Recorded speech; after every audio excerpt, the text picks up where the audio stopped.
Okay, I need to get my thing. I'm doing volume 1, chapter 3. Save that.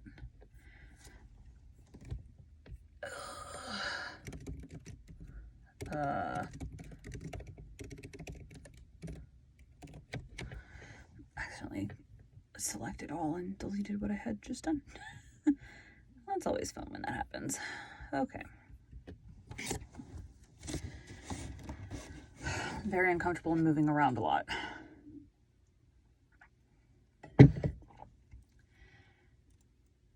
Welcome to Bite at a Time Books, where we read you your favorite classics one bite at a time. My name is Bree Carlisle, and I love to read and wanted to share my passion with listeners like you. All of the links for our show are in the show notes. Today we will be continuing Emma by Jane Austen.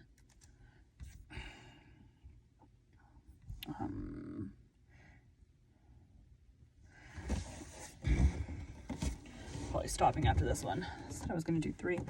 Sit down on this. Is that comfortable at all? Is that weird? It's like...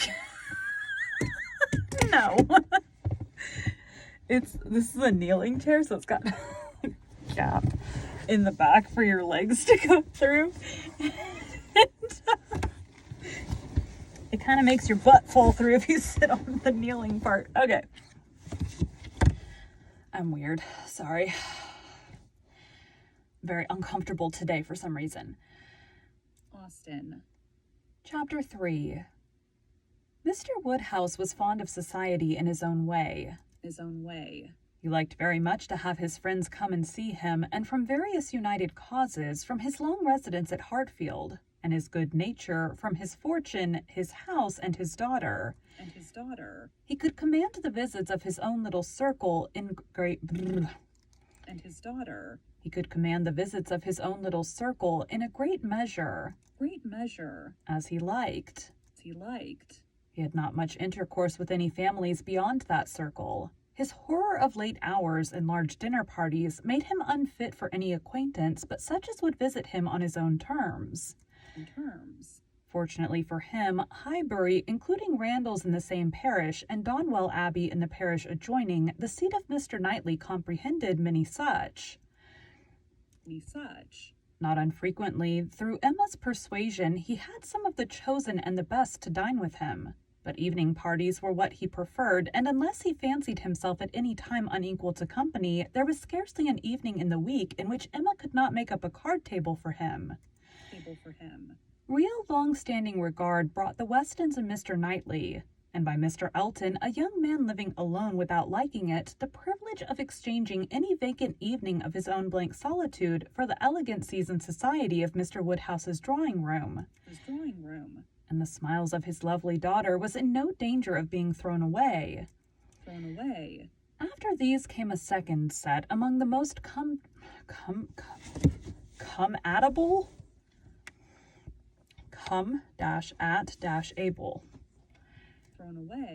After these came a second set, among the most come-at-able of whom were Mrs. and Miss Bates and Mrs. Goddard.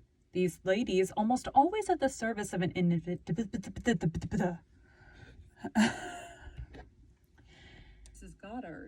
Three ladies, almost always at the service of an invitation from Hartfield, and who were fetched and carried home so often that Mr. Woodhouse thought it no hardship for either James or the horses. Had it taken place only once a year, it would have been a grievance. Mrs. Bates, the widow of a former vicar of Highbury, was a very old lady, almost past everything but tea and quadrille. She lived with her single daughter in a very small way, and was considered with all the regard and respect which a harmless old lady, under such untoward circumstances, can excite. Her daughter enjoyed a most uncommon degree of popularity for a woman neither young, handsome, rich, nor married. Miss Bates stood in the very worst predicament in the world for having much of the public favor, and she had no intellectual superiority to make atonement to herself or frighten those who might hate her into outward respect. She had never boasted either beauty or cleverness. Her youth had passed without distinction, and her middle of life was devoted to the care of a failing mother and the endeavor to make a small income go as far as possible. And yet, she was a happy woman, and a woman whom no one named without goodwill. It was her own universal goodwill and contented temper which worked such wonders. Hiccup. She loved everybody, was interested in everybody's happiness, quick-sighted to everybody's merits, thought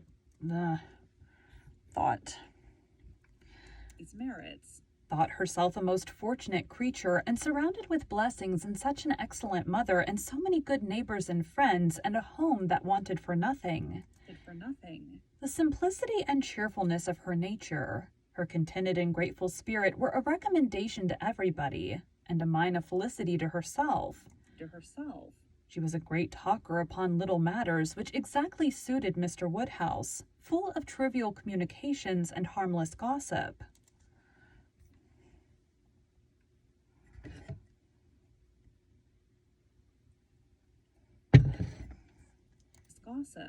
Mrs. Goddard was the mistress of a school, not of a seminary.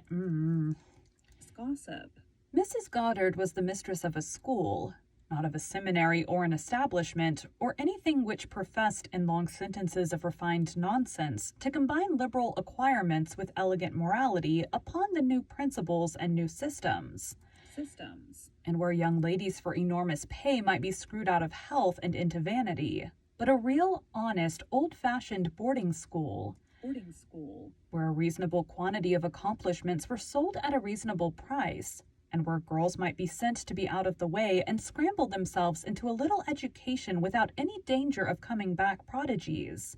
Mrs. Goddard's school was in high repute, and very deservedly, for Highbury was reckoned a particularly healthy spot. She had an ample house and garden, gave the children plenty of wholesome food, let them run about a great deal in the summer, and in winter dressed their chilblains with her own hands.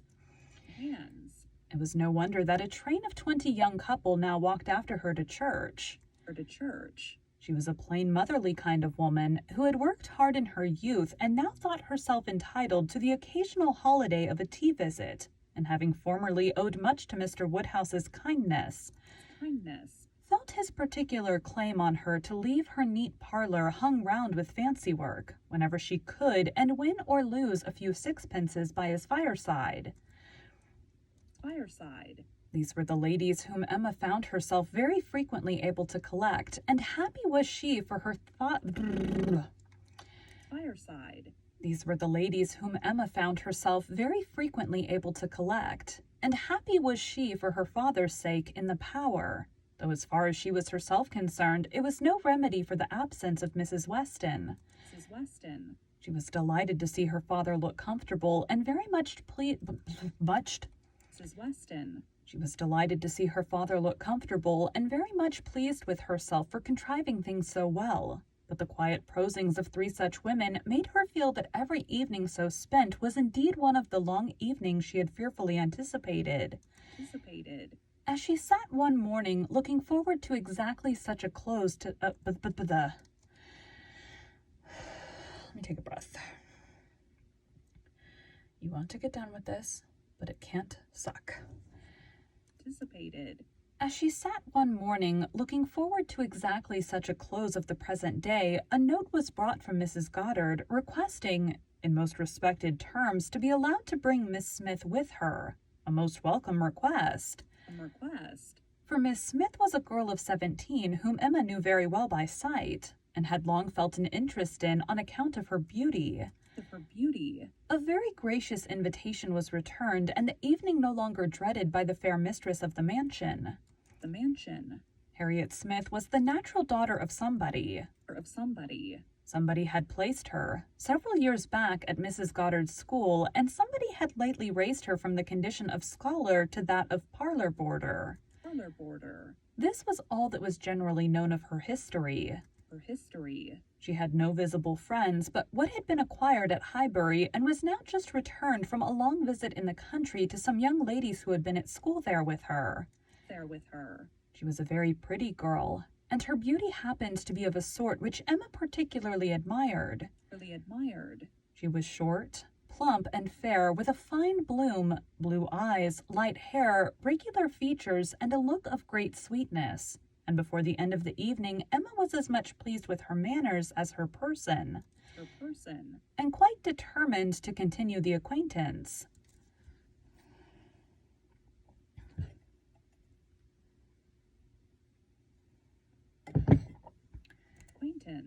She was not struck by anything remarkably clever in Miss Smith's conversation, but she found her altogether very engaging, not inconveniently shy, not unwilling to talk, and yet so far from pushing, showing so proper and becoming a deference. Seeming so pleasantly grateful for being admitted to Hartfield, and so artlessly impressed by the appearance of everything in so superior a style to what she had been used to, that she must have good sense and deserve encouragement. Encouragement should be given. Those soft blue eyes and all those natural graces should not be wasted on the inferior society of Highbury and its connections. The acquaintance she had already formed were unworthy of her. The friends from whom she had just parted, though very good sort of people, must be doing her harm. They were a family of the name of Martin, whom Emma knew. They were a family of the name of Martin, whom Emma knew. They were a family of the name of Martin, whom Emma well knew by character as renting a large farm of Mr. Knightley, and residing in the parish of Donwell, very credibly she believed. She knew Mr. Knightley thought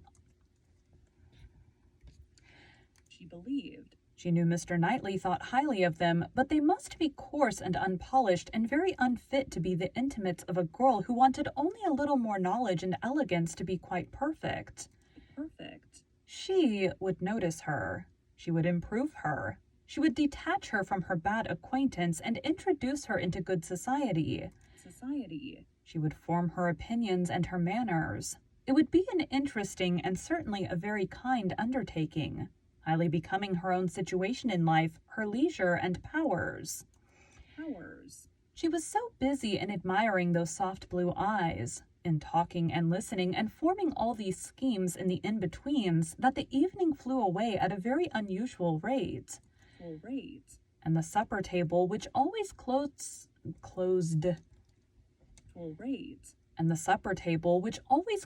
such parties, and for which she had been used to sit and watch the due time, was all set out and ready and moved forwards to the fire before she was aware.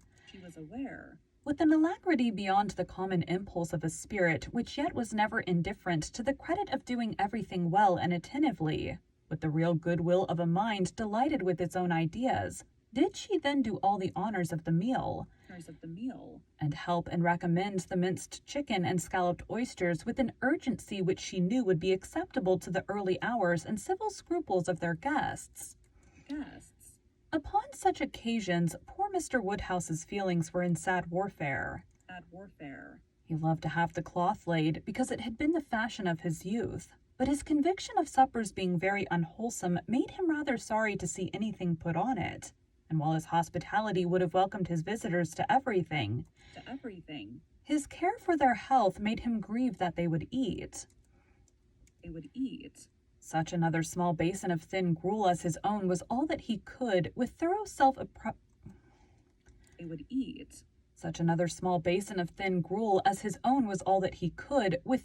self-approbation recommend, though he might constrain himself, while the ladies were comfortably clearing the nicer things to say. Mrs. Bates, let me propose your venturing on one of these eggs. An egg boiled very soft is not unwholesome. Surley understands boiling an egg better than anybody. I would not recommend an egg boiled by anybody else, but you need not be afraid. They are very small, you see. One of our own small eggs will not hurt you. Miss Bates, let Emma help you to a little bit of tart. A very little bit. Ours are all apple tarts. You need not be afraid of unwholesome preserves here. I do not advise the custard, Mrs. Goddard. What say you to half a glass of wine? A small half glass put into a tumbler of water. I do not think it could disagree with you. agree with you. Emma allowed her father to talk, but supplied her visitors in a much more satisfactory style, and on the present evening had particular pleasure in sending them away happy. Away happy. The happiness of Miss Smith was quite equal to her intentions. Miss Woodhouse was so great a personage in Highbury that the prospect of the introduction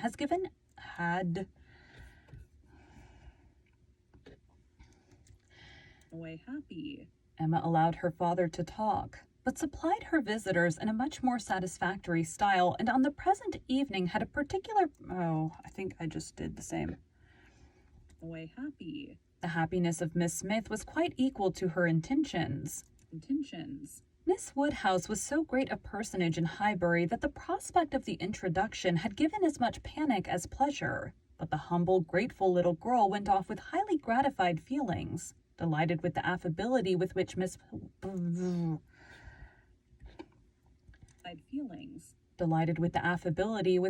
Woodhouse had treated her all the evening, and actually shaken hands with her at last. Oops, too far. Boop. Last. Thank you for joining Bite at a Time Books today, while we read a bite of one of your favorite classics. All of the links for our show are in the show notes. We are part of the Bite at a Time Books Productions Network. If you ever wondered what inspired your favorite classic novelists to write their stories, what was happening in their lives or the world at the time, check out Bite at a Time Books Behind the Story. Tuesdays wherever you listen to podcasts. Again, my name is Bree Carlisle, and I hope you come back tomorrow while we take the next bite of Emma. I said I was going to do 3 things today. I'm done. Bye.